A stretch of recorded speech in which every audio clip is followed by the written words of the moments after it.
This hour is going to be something very special. How many of you have been to Star Wars Celebration before? Well, as you know, we've had a lot of amazing panels over the years. Really incredible, groundbreaking stuff. I've hosted a lot of these panels over the years. It's been a wonderful treat. I've learned so much. Never have we had on one stage so much talent from such a wide group of disciplines all at once that all work for the same company, like we do right now. We have every discipline of Lucasfilm here, leaders from representing all the different parts of Lucasfilm and everything that they do. We're going to talk about their creative process, we're going to talk about story, we're going to talk about technical innovation, and we're going to talk about culture. We have some special leaders here. They're backstage. I can hear you right now. If you want to say hello, give them a big round of applause. They're coming out. Yeah, just as a nice warm-up here. Before we bring them out, why don't we take a look at Lucasfilm, its culture, its creative process. Let's take a look at a video here.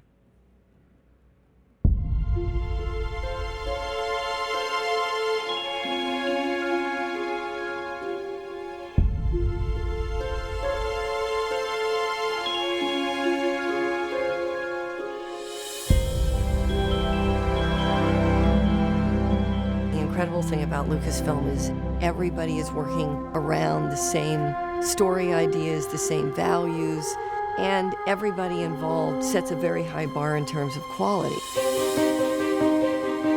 It's an incredibly collaborative, warm-hearted company with a lot of really experienced, creatively engaged people in it. Whether it's games, theme parks, consumer products, digital technology, it's important to have story, to have people feel something.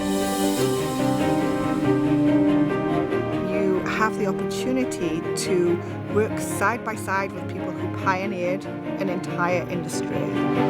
People who've got that passion, that audacity to think that there is no story point or imagery that is asked of us that we won't be able to figure out.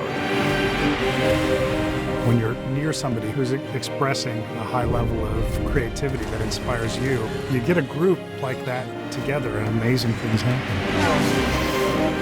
We're really able to push the envelope, driving new forms of entertainment in completely uncharted territory. This is a job of imagination and dreams. We all try very hard to make the magic happen. I love the creative process, working on story, inventing things, and what better way to do that than inside the Star Wars universe? Every division is working with such passion. It just gives me goosebumps, the idea of what's coming.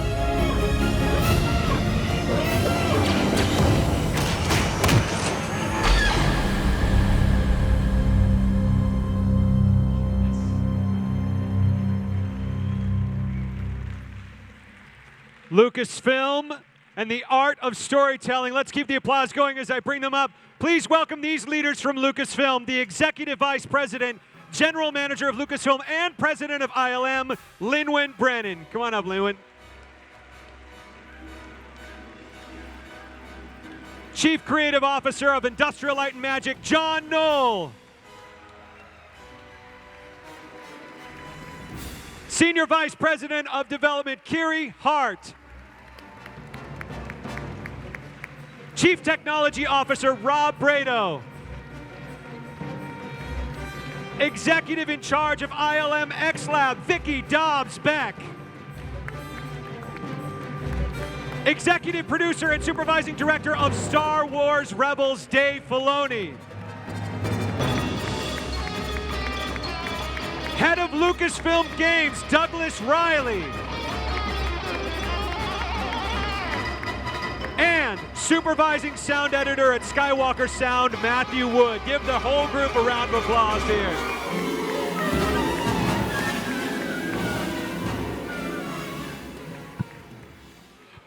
Welcome to the Galaxy stage here at Star Wars Celebration. This is such an honor to have you all on stage. Thank you so much for coming. So I wanted to talk, just kick it off right away and talk about the culture at Lucasfilm.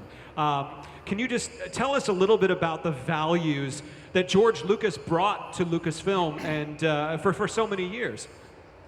Well, I always think of George as being the original rebel. And there's a little bit of a rebel in all of us, some more than others, Mr. Filoni. Dave. Don't tempt me. Don't tempt me.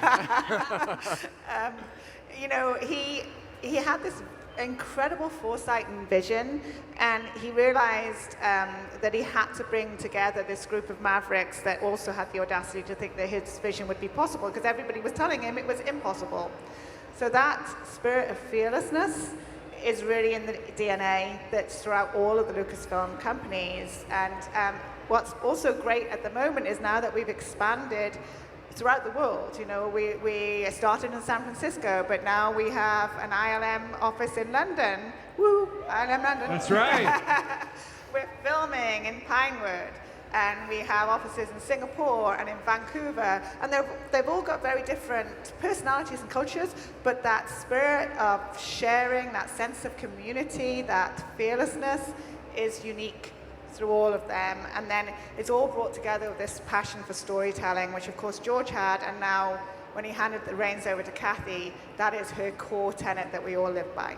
And so that Lucasfilm is truly global now.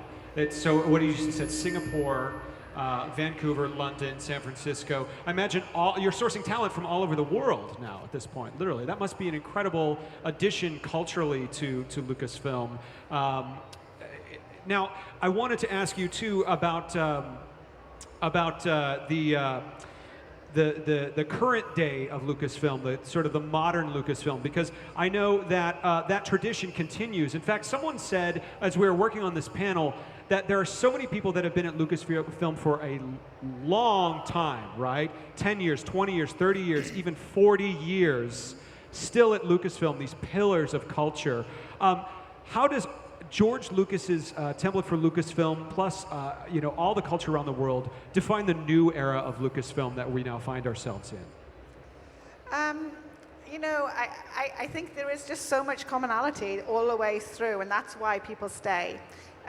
But when I say commonality, there is also that mixed into an environment where we're always doing something new. So we're always being challenged, and I think that that's why people want to stay there for so long. Once you get there, it gets in your blood. You love working with the people that you're working with. Look at the people I get to work with every day.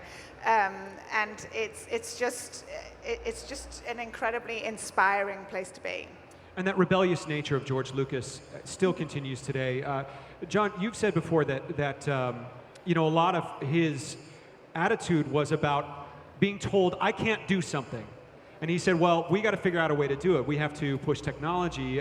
You know, that spirit is still alive and well today, and that certainly is something that always inspired him, and you had firsthand experience with that. Yeah. The ILM was founded on just the idea that George needed to put together a group that could do what the conventional wisdom was saying couldn't be done, and that spirit of you know, is there a better way to do things? Is there a way to reinvent the process? Is alive all day, every day. You know, it's a super exciting environment to be in. I find being surrounded by that caliber of talent to be just constantly energizing. It's also interesting that if you are a visual effects artist and you want to know, how did they do those walkers in the snow back in 1979, 1980, you can go down the hall and ask that person how you did that. I mean, that just must be a tremendous resource to all of you and to all the partners working around the world. Anyone have any comments or thoughts about that? Yeah, I feel very strongly since coming to Lucasfilm that one of the things that makes it an inspiring place to work is that there's a collaborative spirit and a sort of interdisciplinary approach to things that I feel like I've really only ever experienced before in academia. It's a sort of sense that you can, like you said, go down the hall, and I can knock on John's door and I can ask him something, and if he doesn't know, he can send me to someone else, but there's a feeling that everyone wants to share what they know, and everyone has sort of deep and rich and long experience doing the things that they do. And so there's a sense of the accessibility of all this expertise.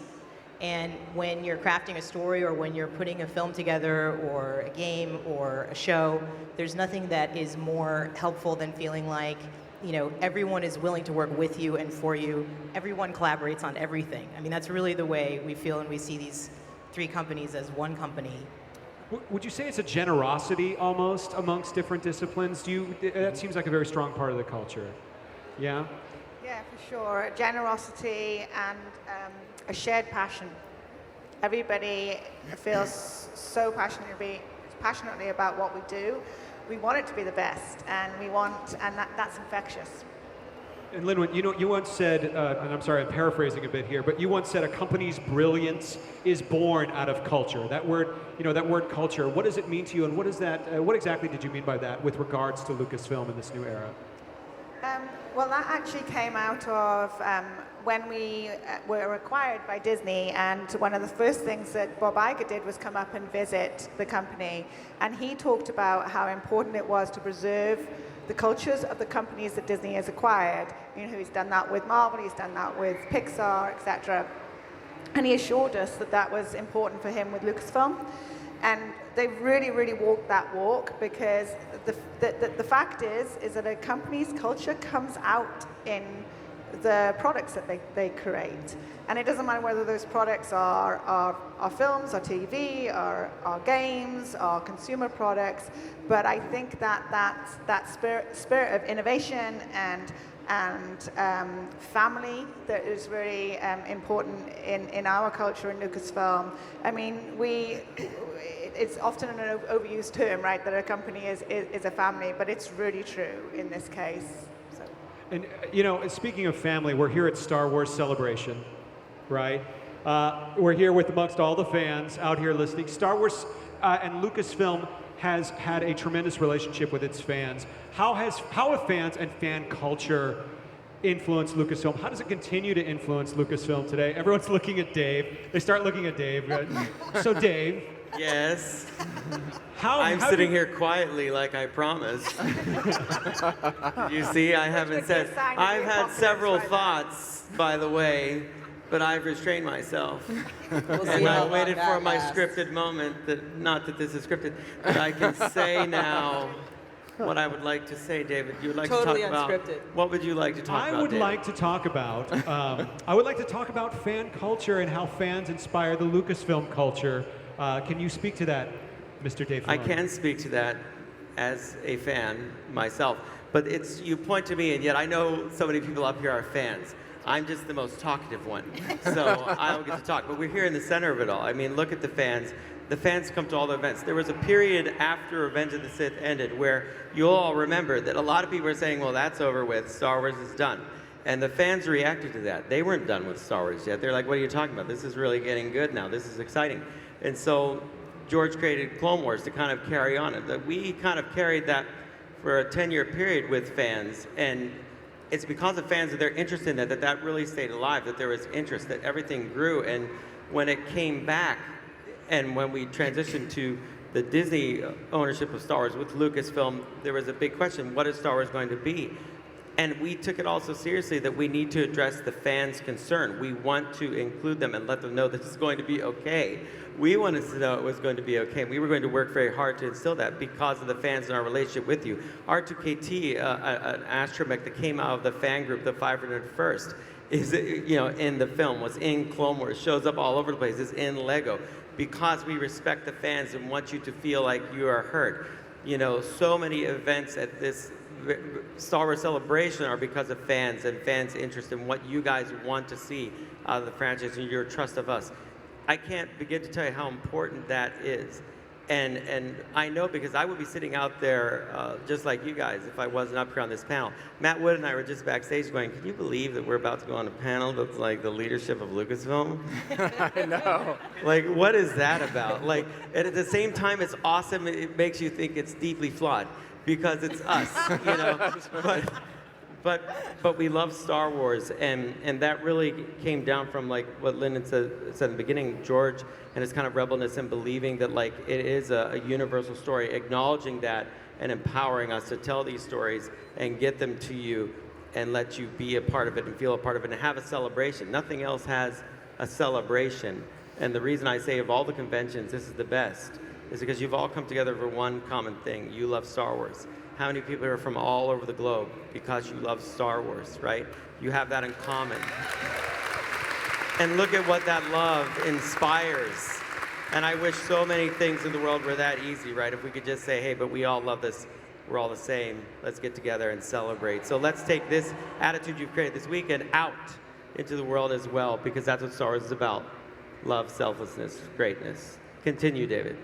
Kiri Hart, my friend. I was going to say that I think I was a fan of Star Wars from the time I was 7 years old, and I think that there is nothing that gives you more passion to make something excellent than love of it, right? And there are so many things that people do in entertainment for a lot of different reasons, but the thing that is sort of really pure about the experience at Lucasfilm is that we are all fans. And we do know what we would like to see. We think about that a lot. Yeah. We think about what you guys would like to see. We think about what's meaningful to you.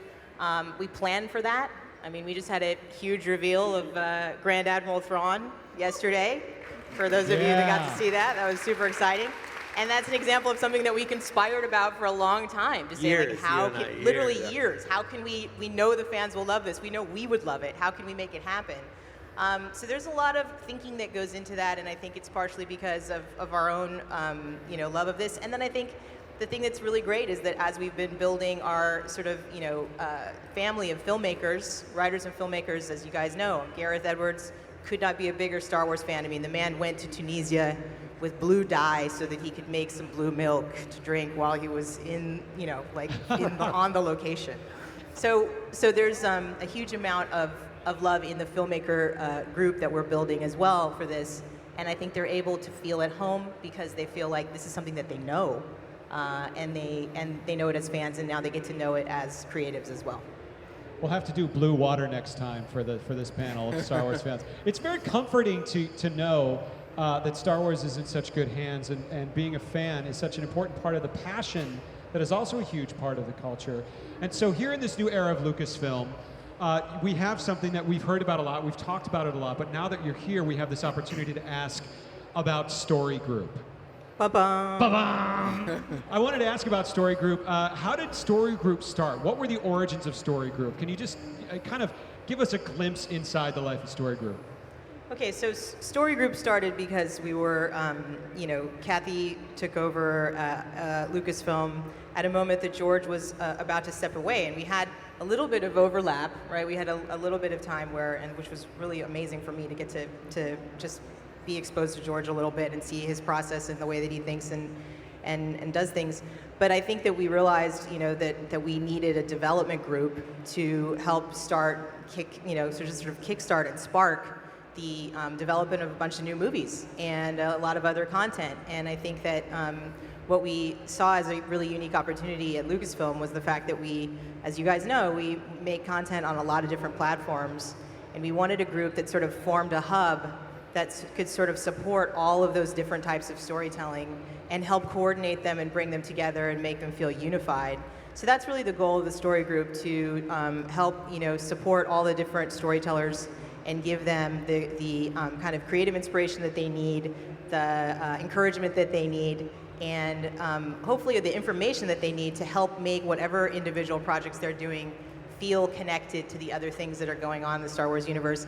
And we do that, again, for you guys. We want people to feel like there's a seamlessness to this, and I know that's what I want from it and what I really celebrate about it, and I think that that's what we want the group to be able to service. So you spend a lot of time working with different media, as you said. How do you go about, or what is the process of deciding which story element goes into which media? So for example, the first thing that comes to mind for me is games. Douglas Riley over here, sitting to Dave Douglas Riley, Riley, it's your turn. So, this is actually really fascinating. So, The Force Awakens, there were books, there were games, there was the movie, of course. There were tie-ins all over the place. So, if you're in Story Group and you're working on games, how do those conversations about bringing The Force Awakens to different platforms or different media, how do those conversations go? Yeah. So we were really looking for a way in games going forward to tell new stories. We don't want to tell the same movie story in a game. We want to give players an experience that's new and tell something different. And we were working on Battlefront, and Battlefront was set in the classic era, and we were really trying to find a way to connect it to The Force Awakens, even though we were going to be out before the movie. So we sat down with the story team, Diana, Pablo, and we thought up a way to tell the story of the Battle of Jakku 30 years before TFA comes out. So we sat down with the team, sketched out what that battle would look like, tried to figure out how that could play into what the DICE team at Battlefront does really well in terms of multiplayer. Then we sat down with Doug Chang, brought him all the way out to Stockholm, made sure that the vision for the game matched what the film was going to look like.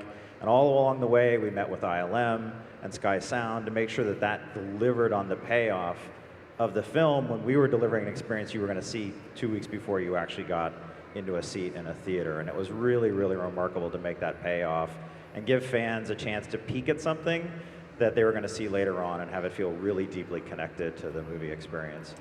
You know, something you said reminded me too of something unique about Lucasfilm and working with Lucasfilm on all kinds of different media is that if you're working on a game, you're working on a TV show, you're working on a novel, a comic book, you get to work with Doug Chang. You get to work with Matthew Wood. You get to work with Story Group and ILM. So anyone working on The Force Awakens is working with the same creatives on not just The Force Awakens, but any of the movies or all of the initiatives are one. Can you describe a little bit maybe your experience? Matthew, we had a great panel yesterday about Lego Star Wars: The Freemaker Adventures. Can you describe working with them and their reaction to basically working with you, being on the films? Well, yeah, I mean, Skywalker Sound was born out of George Lucas really having a love for sound. He talked about sound being something that was 50% of the experience of what you experience in a movie theater, you know? And sound is this subliminal, almost emotional way to enhance the story that would give us a really unique perspective on the project that we can kind of get in there in a way that visuals can't, because you're just feeling it and not seeing it. And to have this incredible library that we've created over the last 40 years at Skywalker, from the likes of Ben Burtt, the original sound designer on Star Wars, and all the projects we've done at Skywalker. We have a Sundance lab that we actually bring new filmmakers in and train them about composition of music as well as sound. And we do Pixar's movies and Marvel's films. We have a large, library that we've created at Skywalker. But the great thing too about Star Wars is that we've kept the jewels of what we created in sound is very special, and it's you're not going to hear the sound of a TIE fighter in another movie, and so we have this respect for what's come in Star Wars, and it's our job, my crew's job, to make sure that's across everything, whether it be VR, video game, animation, a feature. We just want to have that same sort of patina on everything for Star Wars. So if you're working on like Lego Star Wars: The Force Awakens, for example, they get access to you and the incredible sounds. They get access to Story Group. That's just incredible to me. And they get access to the incredible minds at ILM and now ILMxLAB as well. Now, I want to talk about this. We had an incredible panel yesterday here on the Galaxy stage. How many of you saw the ILMxLAB panel yesterday? Now, how many of you got to see the experience on the show floor? Yeah, come on, give it up for ILMxLAB, right? ILMxLAB, for those of you who don't know, we have Vicki Dobbs back here. Vicki is the executive in charge of ILMxLAB. Vicki, can you just kick us off and tell us what is ILMxLAB for those that maybe don't know yet? Sure. So ILMxLAB is a division we formally launched about a year ago, and it is really designed to create premium story-based immersive entertainment experiences. And a lot of people ask, well, what's an immersive entertainment experience? Well, that's something that's been enabled by this, what many are calling disruptive technologies, virtual reality and mixed reality. And it provides a unique storytelling platform that we're incredibly excited to bring into the Star Wars universe. One of the things about immersive entertainment is that we literally can allow people to step inside the worlds of our stories. And we were talking a little bit about the role of Story Group. Well, ILMxLAB actually brings together the world-class production capabilities of ILM and Skywalker Sound. It builds on an incredible foundation of R&D in high-fidelity real-time graphics and virtual production. But probably most significantly, it's centered in story, because that's really at the heart and soul of everything that we're doing.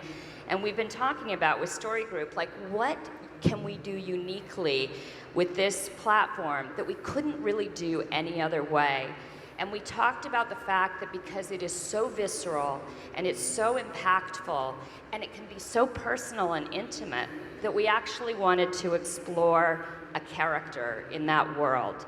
And so yesterday, we announced that we're in development on a VR experience that's focused on Darth Vader. And we're incredibly excited about that opportunity. We've also brought in David Goyer, who's a world-class writer and director, to work with us on that project. And I think the thing that we're really excited about is that we don't know what this form is going to do yet. It's so new, and it feels like every time we do it, we learn. Every time we build something, we learn. And I think that it's what we know is that there's, as Vicky was saying, a sort of connection that you can form, or a set of emotions that you can experience when you're in proximity to a character that's really different from experiencing them on a flat screen. And I think that this opportunity that we're about to pursue is going to really show us so much about how we can make people feel something, so that this is not just a visual gimmick, but it's something that really becomes a storytelling platform, and that's what we're passionate about. One of the things that I think was very intentional about the naming of this group, ILMxLAB, is the word lab. And Kiri just alluded to it, because we knew that this was the beginning of a journey, that we're really at the beginning of a new form of storytelling, and that we were going to learn and discover, and we just wanted to be really upfront about that fact. And so we're incredibly excited.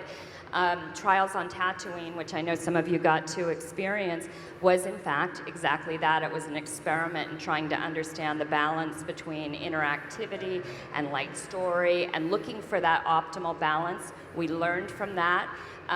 We have had incredible reception, and we will definitely use those learnings as we look forward to our next experiences. So you mentioned story a few times there, and it's important. It's so central to XLab. Is that maybe, Douglas, what separates XLab from games, or can you elaborate on sort of the difference between games and ILMxLAB? Yeah, so what we're doing on the game side is trying to really deliver on the payoff of a game experience within VR. But we have been working very deeply with the ADG and XLab teams with DICE. They've been sharing technology and techniques.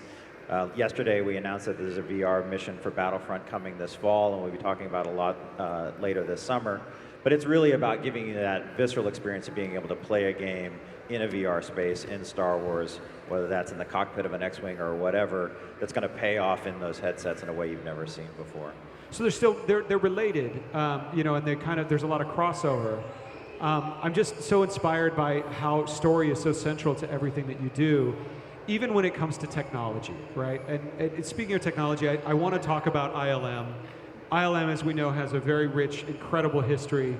I'm so humbled to be standing on stage with you, Linwin, and John Knoll, and Rob, and Vicky. I want to talk about the role that visual effects play in story. And specifically, I had a couple questions for you, John, that I wrote down. Do you have any sort of historic examples of, let's say you look at a script, right? You bid on a show, you look at a script, and there's a line in the script, you know, that maybe gives a sense of space or something, and now you have to turn it into an entire sequence, an entire visual sequence, with that coming from you and with Skywalker Sound. Can you give us some historic examples of that? Well, different projects come to us with different levels of exploration on look. Sometimes it's really literally just a line in a script. I think a good example is from Episode 1, actually. I think George intended the pod race development to be for that to proceed visually. So in the script, I think it really didn't say a whole lot more than "and then they race." And then they race. Yeah. That's and it. They race. I think we got a clip of the pseudopod from the Abyss. You know, that was just described in the script as this, you know, shimmering tentacle of water, and you know, that was up to us to figure out. All right, so what does that really mean? What does it look like? How do we actually execute that? Get the images up on screen. And that was a huge amount of fun. All of this was all so new. We were kind of making it up as we went along. Yeah, John's sort of underplaying how new this was. Like, this is one of the very first times you're seeing CG ever in a film composited this way, right, John? I mean, This is extremely early. To where today this is more commonplace, but this is extremely early, innovative work being done in this space. Oh, it all looks pretty primitive now, but it's hard to do back at the time. This was 1989, is that right? Yeah. 1989. So this was something you had to develop specifically for this. This was new technology that was just emerging. Yeah, there are a lot of techniques that are used pretty commonly and are standardized across the whole industry that were done for the first time on the show, just because we'd stand around and, all right, how do we want to solve this? Well, I don't know, I think we should do this. And we do that, and then that would be now how everybody does it. Right. So yeah, you create something, and then it just becomes the industry standard, right? Yeah. We have another example, I think, from the JJ's Star Trek movie with a black hole. And you can imagine that this, again, the description in the script is really just about, all right, and then the black hole forms and it sucks the ship into it.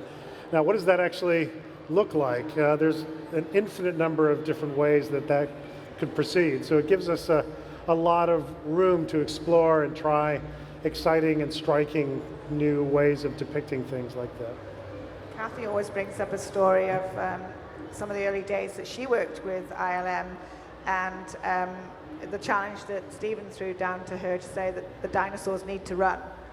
In Jurassic Park. In Jurassic the Park. dinosaurs need to run. That's all he said, the dinosaurs need to run, and that ended up being a huge challenge for us that we had to create a whole new way of working. You know, as an audience member, it seems so, you take it for granted now. But back in the early 90s when that was in development, that must have been a terrifying prospect, and you didn't know how it was going to go. No, it's exciting. Exciting, there we go, Yeah. yes. You know, a lot of the most fun projects we ever work on. So I don't know. Call John Nolan. No, the most exciting projects we work on are the ones where you're not quite sure how you're going to do it. You know, when you read the script and it's not obvious, well, I'm not quite sure how we're going to do this. And, you know, they're a little terrifying, but there's wonderful excitement as part of that. And we have this tremendous bench of talent that if I don't know what the solution is to a problem, somebody on my team will. And this process has never failed us. And I would go in further, sorry. If somebody better take the microphone away from me. I'd go even further in that we actively look for that in projects. We look for at least a couple of projects a year that we look around the room and say, anybody know how to do this? And if the answer's no, then that's when we say, okay, that's the one. Back to that rebellious spirit of George Lucas, right? Yeah. So you're constantly pushing the envelope. I just get so inspired. Like John Knoll, when you talk about these things, your face lights up and you get excited, and it's very inspiring to see that creative energy here on stage and see that culture going. Rob, same with you. So now you're the CTO of ILM. You're still pushing the boundaries to this day in productions that are going on even now. Yeah, it's pretty amazing to get to be a part of productions that are at this scale and are willing to be this ambitious with the kind of things we make. We were talking a little bit earlier about virtual reality. Virtual reality is a very technically challenging area. Very commonly on these movies, we'll render a frame that might take 10 or 20 or even 30 hours of frame to put something really complicated on the screen. With virtual reality, we have 11,000th of a second to get the next frame to the headset. And if we don't do that reliably, it's not a comfortable experience. So you must do it in 11 milliseconds. So those kind of technical challenges are incredibly fun for our team to dive into. And we have technology teams in every section around the world, here in London, in Singapore, of course at our headquarters in San Francisco, up in Vancouver. These tech teams are diving into these things and reinventing our technology so we can benefit from the legacy of the technology we've created and then use it in these new areas. One fun thing we just did, on Rogue One, on the show John is supervising right now, we were doing, it's this ship right here, the ship you see on the screen, needed to appear in the film, and it was early in the design stage, and they'd seen drawings and the 3D models, of course, sketch models when Gareth and the team and Doug Chang's team were designing it. But there were some questions about how it was going to be used and how he was going to get a shot, so we actually put a virtual reality headset on Gareth, put him in a primitive model of the ship, and he could look around the door, look to see where the engine was, and actually in that case, like in the first 5 minutes, he's like, oh, we need to pull the engine 2 feet forward, and can we make this door a little bit wider so I can get this shot when I go over the shoulder of the guy who's got the gun? And like 5 minutes into the experience, he said, this is so much better in real life. And I I leaned over to Doug Chang and I'm like, Doug, have you already built this somewhere that I don't know about? And he's like, no, when he says real life, he means in the virtual reality headset he's in right now that he's only been in for 5 minutes. It's literally set design using virtual reality. Yeah. This is becoming more and more commonplace. Yeah? And if I can explain kind of what this image actually is, well, one of these themes that runs deep in the culture of Lucasfilm is this, is there a better way of solving a problem? And certainly we've shot lots and lots of actors in spaceship sets in front of a process screen of one kind or another. But this was us looking at, is there a better way to do this that'll get a better looking imagery? And so there's a technique that we've used for years in computer graphics of using images to light CG objects. And this is using that image-based lighting technique, pulling it back into the real world. So what we've got there are these very big, bright LED screens that completely surround a subject. And we prepare graphics in advance that are what this environment is, where this spaceship is going to be. And then those are playing back and they light the scene. And it gives you a level of quality and realism that's just hard to achieve any other way. There's all kinds of subtle things going on that you would see in the dailies from this, where you'd see a pilot wearing a helmet. You see all the bright reflections in the helmet and on the surfaces in the ship. And it's a subtle thing, but it just makes it all look better. And so certainly we could have done this the same way we've done things like this on previous shows, but we're looking for ways to, what can we do to take this to the next level, to make these things better? So it's all in camera that way, basically, right? It's all in the set for the most part. These are not the final graphics. These are representative of the lighting ratios and colors that we're going to do, but I see. We're still going to do really awesome looking graphics there. It's more about lighting on the actors. But that inspiration must be tremendous for the actors as well, because they're able to kind of get a real emotional sense. Yeah, so it's good for the photographic image in that we get this higher quality result, but sort of a benefit of this is now the actors kind of know where to look and they have a sense of what's going on, so it improves performance as well. This is the most expensive virtual reality rig probably ever made, right? Because we're putting people, like the really funny thing for me was like I stood in that place that we put Gareth in this ship, and then I happened to be on set this day because we were doing a bunch of extra testing with those LED arrays. And like you're standing in the ship, and the ship, as you can tell, is on a 12 or 15 foot motion base. Yeah. You can really throw that thing around. So you're in this like custom built like superstar tours ride, right? That you can throw the actors around, and like nobody has to act because they are scared, they are seeing the things fly by. It's pretty amazing to just be able to be there.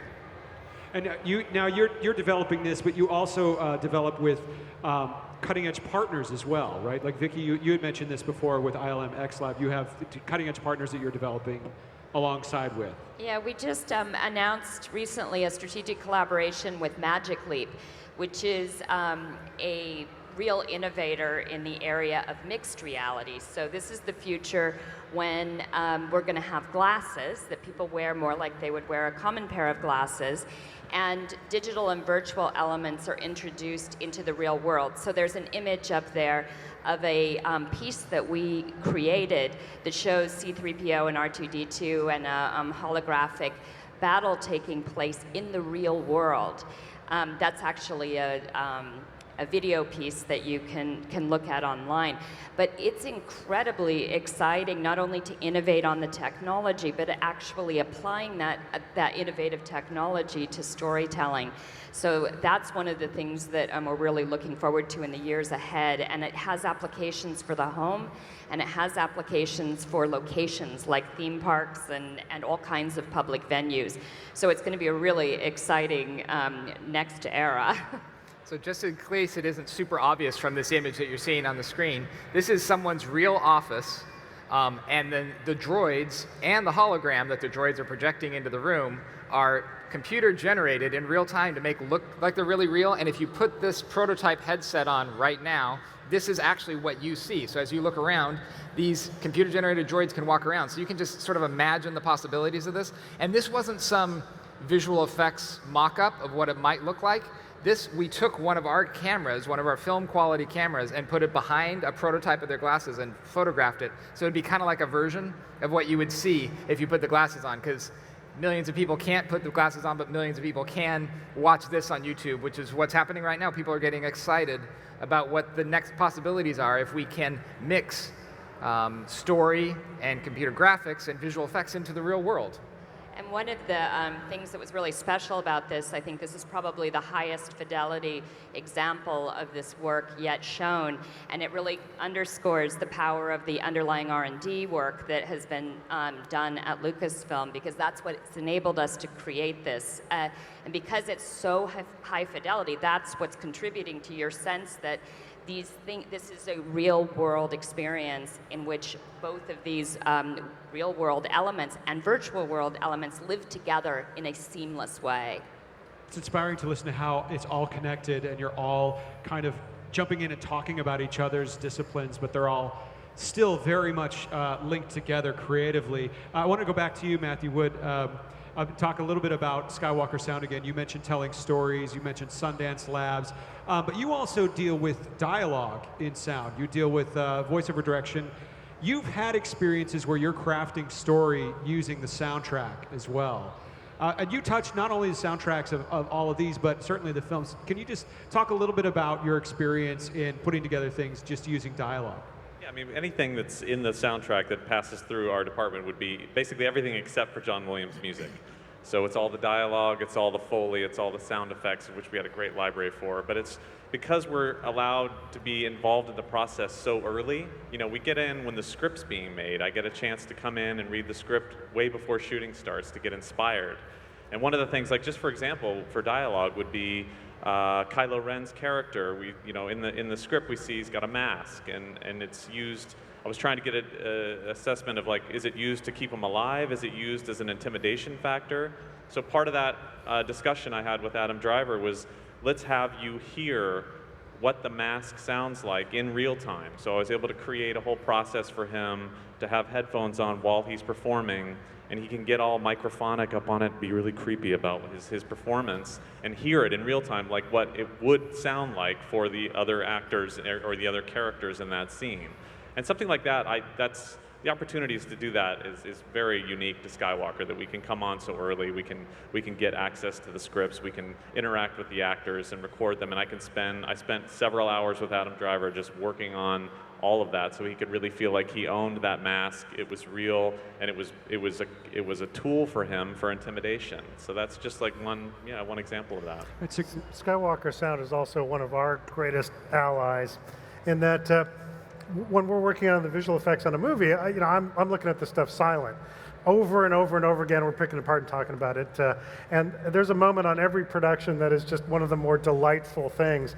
It's when we start seeing sounds attached to the visuals. And when I see the film with final sound mix, it makes all our shots look better. So thank you. It does. Yeah, no problem. Well, that same sort of like getting the actors into their characters is technologies that we've been developing for a while and are really very, very useful today. Like we actually released a still of Maz's character being acted in real time so that the actresses can get a sense of what it's like to perform a virtual character. And we're starting to, virtual characters have been done now since, some of the prequels for sure, but being able to have the actors really involved in the creation of those characters, influencing the design, influencing the proportions, influencing just the way they act in those scenes, and changing their performances to fit these characters, I think we're seeing a different level of performance out of these digital actors, imbibed by real, world-class actors performing them. And you're all at the same company, so you're all able to see all of this process happening from pre-production all the way to post-production. So, Kira, you once told a really great story about when you were at Skywalker Ranch. Yeah. Do you want to share that story? Sure. I spend some Fridays at Skywalker Ranch. It's my sort of place to kind of go and spend the day and catch up, and I often run into Mr. Filoni there. This particular day, the story group was there. We were all kind of working on something, and Dave came and knocked on the door and said, "Hey, come here, I want you to see something." So then I went down the hall with him, and I went into a very small, dark room, and in it were wedged, like pretty much everyone from Sky Sound that you could possibly imagine, including Matt. Fine-tuning to like the nth degree the season 2 finale of Rebels, which is brilliant, by the way. If you've never seen it, you should go watch it right after this. And what it did for me was just remind me of the love and care that everybody puts into everything at Lucasfilm, and the collaboration, as I said, that is across platforms. Everybody works on everything. Everybody cares about it because it's like, if it's coming from this company, it has to be excellent, and we love it. And it just warmed my heart to kind of like walk into this room and see all these people wedged in there, like who totally could be doing other things, but they were all super focused on getting this exactly right. And they did. And I think that that's what I think is extremely special about the environment that we all get to work in. Culmination of so much hard work across so many disciplines coming together at the very end. I want to talk about the future of Lucasfilm because we have this incredible group, Story Group, driving as sort of a creative engine that touches every project in development, all of the creative technologies, the visual effects, ILMxLAB, everything. It seems to me that you have this wonderful situation, this pipeline, if you will, set up for the future to do all kinds of amazing creative work for Star Wars. Actually, even beyond Star Wars, you know, you're just set up to do such amazing storytelling things. Do you mind just talking to us a little bit about the future and how you see it? A little bit. A little bit. Just a little bit, just for us. You know, I think that Kerry just put it really well, which is, I think what's really unique is that we are looking at things really holistically. And Kerry and her group have plotted out our story timeline across all these multiple platforms for many years in advance. Many exhausting years many in advance. exhausting years in advance. But what that's allowed us to do is not only make sure that everything is done at the highest quality and that it all feels connected and it's all authentic and that every platform is being used for what it does best, it also makes sure that we tell the right stories because, as you said, the possibilities are endless, but we also need to be wise about it because we're fans. We also want to make sure that we create the best quality stories for fans, but we don't overdo it. You know, Restraint, almost, yeah. Yeah, we have to practice restraint for sure, because it's such a precious jewel that we have the great honor to have a responsibility for, and we want to be real careful with that, not only with Star Wars, but with Indiana Jones, which we're all very excited about as well.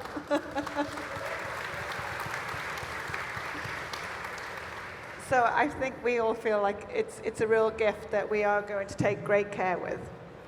We actually, earlier this week, took some questions from Twitter with the hashtag LucasFilmLife. And many of you wrote in and had some questions for us, and we wanted to share a couple of the questions from the fans for this panel here and take that opportunity. The first one is from Tricia, and she says, what's involved in the collaborative process between Story Group writers and directors?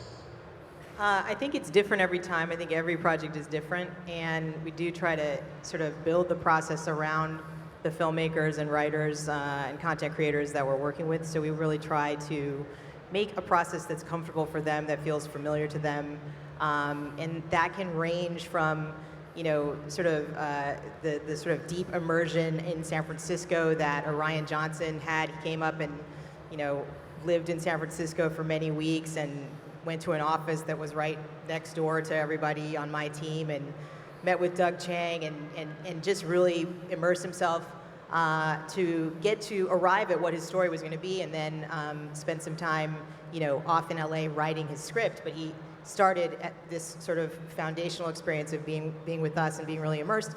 Other people have done it differently. I think there's a lot of ways to do it. I mean, Dave, you can talk a little bit.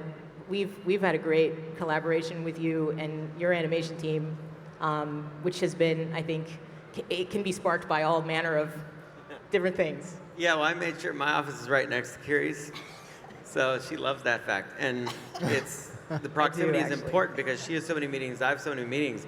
I will literally see her in the office, make sure she's not on the phone, and then run in there and say, I have an idea, I think this should happen, and this is how I want to solve it, what do you think? And we'll solve it right there. But that collaboration, point blank, is really important. If I can't get to Kiri, I'll go to Rain's office, which is right next door to hers. And then Rain and I will hash it out. I would run into Ryan Johnson in the hallway where I found out he had a friend that loved the AT-AT driver, and I love the AT-AT driver. It's my favorite Imperial. So I got him a giant AT-AT driver the next time he showed up to make him know that, like, we want him to be a part of this, and it's exciting. But you have to have as many shots at getting these stories right before they're done and out the door. I mean, and I can't stress how important that is. So you're always like, I brought Kiri into Skywalker Sound in that room to have her look at it and say, I think we're getting there, and I want you to be excited about this, but I also want to know if there's something you see that I don't. And that's a lot of what the story group and that collaboration is about, to me. Here's another one from Jacob, hashtag Lucasfilm Life. While working at Lucasfilm, do you ever get Star Wars fatigue? If so, how do you deal with it? So, I think the reality of it is we're all fans. I mean, we've talked about being fans. So I don't think it's necessarily Star Wars fatigue, but I know for those of us who've been there for a long time, before the change with Story Group and the Disney acquisition and the new movies, it was a little unclear what kind of stories we were going to be telling going forward and how we were going to keep that creative energy going. And I think with the story team and all this stuff, for the games folks in particular, we're getting an opportunity we've never had to tell stories for the first time that are connected to other things we're doing. I'm going to plug a little bit for the Lego panel that's coming next, but in the Lego game, we actually got to tell a number of stories in that game that are going to be in Marvel Comics later on, or from shorts or other kinds of things. And I think the energy is so high to be able to do new things and tell new stories. But yeah, there's no Star Wars fatigue. There's no, because if you do get a little tired, maybe so, but probably not. You just have to come to Celebration and see how excited all of you are. Yeah. And then I go back and tell my crew, it's like, guys, we got to work. They're really invested in it. It really does get me reinvested. I'm sure you guys all feel the same. I feed off of the reactions you guys have and the emotions you guys have. And when you come and stop me in the hallways and stuff, I see how much it means to you. I can't allow myself to get fatigued over that because we all know how much you're counting on us. So it's not a problem. There was an R2.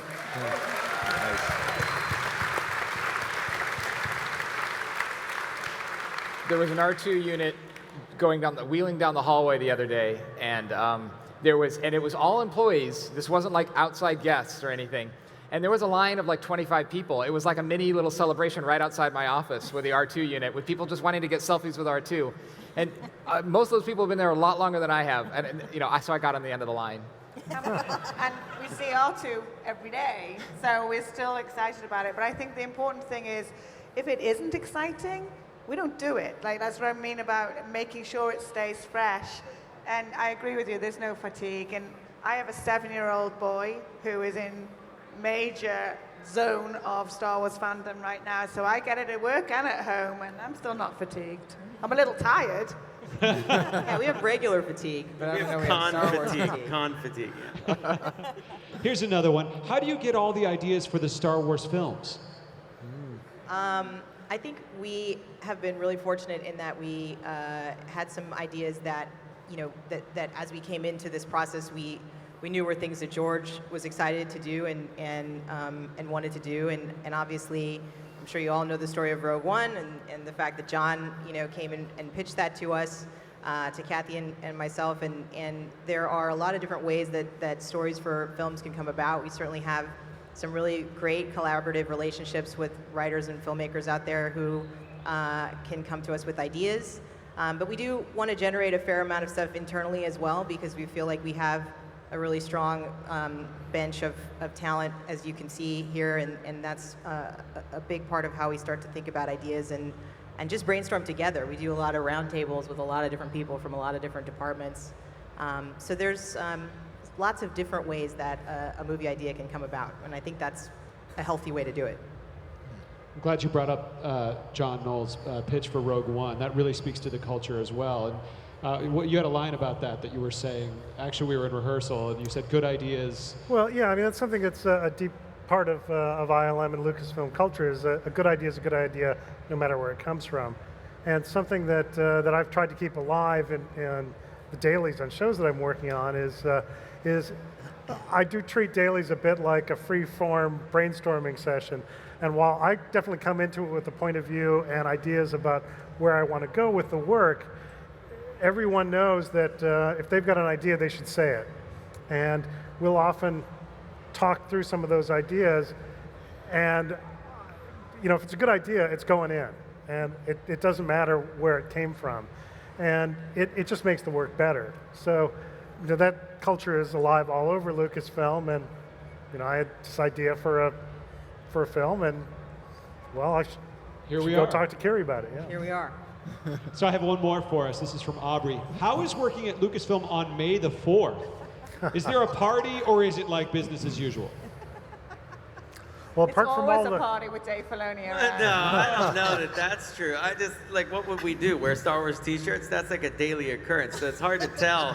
It's like, is it May the 4th today? It is May the 4th. All right, well, because it's Every more day is May the celebration. 4th. Yeah, my wife doesn't look forward to May the 4th because that means Star Wars is even more everywhere than it is normally. So I'm sure that, I'm not sure how much she looks forward to it, but we celebrate it, you know, I don't. there's more Wookiee costumes than usual. More Wookiee costumes than usual. Yes, Wookiees rise up more on May the 4th. But, you know, I live in a world where we'd love to have more droids in the hallways and stormtroopers. And I was saying on our floor to Kira, I was like, we should just have a stormtrooper that hangs out in the kitchen. Like, just by the coffee machine. Like, he's guarding it or something. I don't know. That's what people expect. Because I once did a talk via Skype to my old college, and I was like, can we get an R2 unit? Because they need to believe that we are half a foot into that galaxy. And so when I was talking to them via Skype, R2 came up and brought me a water. I was like, oh, hey, thanks, R2. And I was like, so anyway, so I was trying to get a job, and everyone was like, oh, R2. And he just rolled off, and I was like, what, R2? Oh, yeah, no, he's just here. So anyway, and I just, because that's, you want to believe that. It's like when you see a kid out here see an R2, and that's the magic. And that's our job, is to keep that magic alive and vibrant. So we did on May the 4th and every day. I will say that we did play a cruel trick on our employees on May the 4th this year. We do have Stormtrooper models in the hallway, but on May the 4th, they weren't models, and they jumped out and scared people on their way to dailies. It was excellent. Oh, that's great. Anyone else? Dave? Yes. Any further comments? This is the part at the No, end. I just yes. know No, you- I know. I know that I you read wanted to this. say- I read the thing. I know. Well, but you told us. I've been waiting for this. Listen, if the clock so hits much 0, depends on this. I've got something Is there a to say. clock? Oh my gosh. And it is at 0, Oh sir. no. No pressure. Anyway, to make this spontaneous. If it helps, we haven't heard this before. I know so. what you're thinking. We None have of no them, idea what he's going to say. We're I a little know. scared. That's what makes it exciting. I keep telling you. I know what you're all thinking. But despite that, later today, or in the years ahead, you will look back on this panel and realize this was the most important one you could come to all weekend long. And I'm glad it's filled. We wondered who's going to come and see a bunch of us talk about who knows what without, you know, a big trailer or something. But and here's why I say it's important. Star Wars for me, why is it important? Yeah, the story, all of that. But it's the first time I really connected a film with a filmmaker, George Lucas. And that made me look further and see, so why, I love those sounds. Okay, Ben Burtt. But I love the visual effects. John Dykstra, Dennis Muren. I started to relate it to people. And the people, I have to tell you, you can't separate it from who's making Star Wars and behind the story. So when I got to Lucasfilm, I knew who so many of these people up here were. And that was so important to me, to see that they were still there, to see that the same people that I grew up admiring were still taking care of this. And it made me want to take care of it in a very significant way. I would be like E.T. Remember E.T. in the scene when he's in Halloween and he's in the sheet and he sees Yoda and he's like, oh. And I'd be walking down the hallway and see Dennis Muren and be like, oh. And like just, you know, and like one day he said my name and I was like, yeah, hey. You try to act all cool. You know, when I got to Skywalker to make Clone Wars, and the producer said, so we'll have to figure out where we're going to do sound. And I was like, what? We figure it out. We're going to go right down the road and talk to Matt Wood. I had never met Matt Wood. I didn't know Matt Wood. But like you guys, I was introduced to him on an Attack of the Clones featurette on StarWars.com, where he ran around chasing a helicopter or something to make a sound biplane for a sound of a gunship, right? So I knew who he was, and I came at him like that, you know. A secret thing I do that not many people know is sometimes when I work late, I'll intentionally leave the building by the longest route possible to just walk through it. In our building, we have props, we have models, we have pictures of things from so many movies that you can't imagine. I'll see an image of Dennis Muren with an Oscar, and Dennis Muren with an Oscar, and Dennis Muren with an Oscar, and Dennis Muren with an Oscar, and then Doug Chang as well, and then John Knoll. Linwin has been at ILM a long time.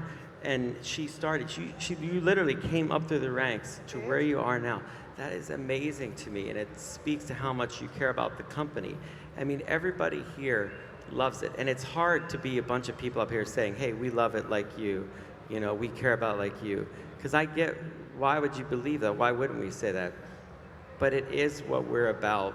Everybody here cares that deeply about it. And George cared that deeply about it. He cared so deeply about it that when he finally earned his moment to step away, he made sure that it would be taken care of. Paramountly by Kathleen Kennedy, by bringing her in, which was significant to all of us, but then also by handing off to us all the keys one at a time over a long period of time. So there is no high and low at Lucasfilm. There's just our love of this, like you have it, we're going to take care of it. And I'll tell you how we're going to prove it to you, is every time you interact with something that's about Star Wars, you're going to feel it just like we do. So thank you so much, guys. By being here, you have taken your first step into a larger world.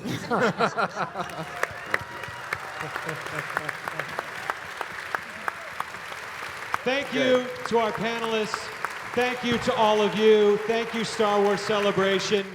Thank you so much, Lin-Win Brennan, John Knoll, Kiri Hart, Rob Brado, Vicky Dobbs-Beck, Dave Filoni, Douglas Riley, and Matthew Wood, the leaders of Lucasfilm and the art of storytelling. Thank you so much.